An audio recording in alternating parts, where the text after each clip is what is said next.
छत्तीसगढ़ी गाने देखने के लिए हमारे YouTube चैनल को सब्सक्राइब करें और नए अपडेट्स जानने के लिए बेल आइकन के बटन को क्लिक करें।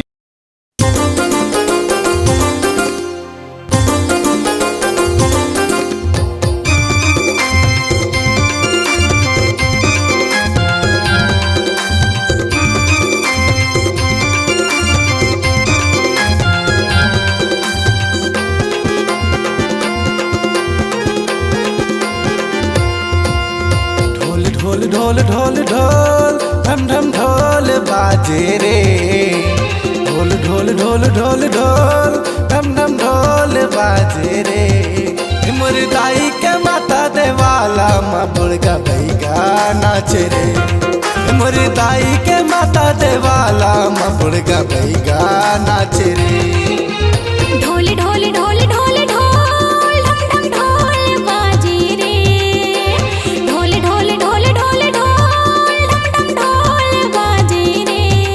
ए मोरे दाई के माता देवाला माँ बुड़गा बैगा नाचे रे। ए मोरे दाई के माता देवाला माँ बुड़गा बैगा नाचे रे।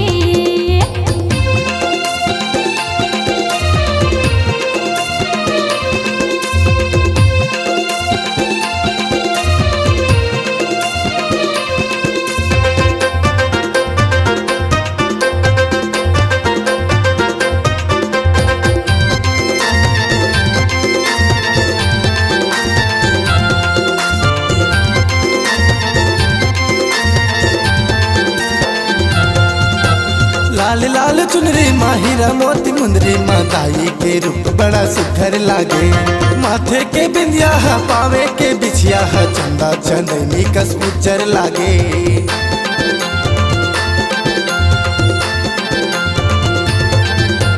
लाल लाल चुनरी माहिरा मोती मुंदरी माताई के रूप बड़ा सुंदर लागे। माथे के बिंदिया हा पाँव के बिछिया हा चंदा चंदनी कस उज्जर लागे।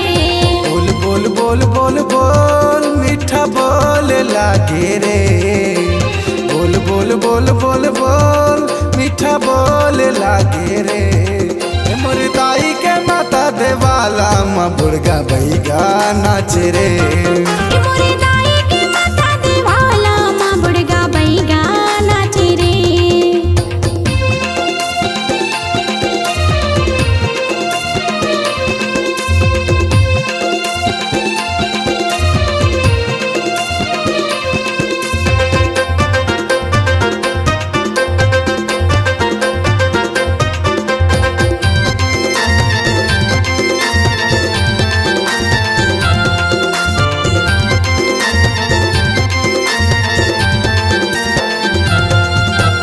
कारी कारी कजरा है सोन धरी अचरा है माता है मोर बड़े ममता मई।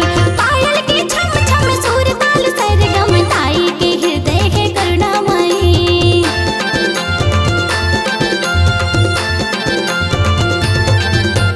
कारी कारी कजरा है सोन धरी अचरा है माता है मोर बड़ा ममता माई।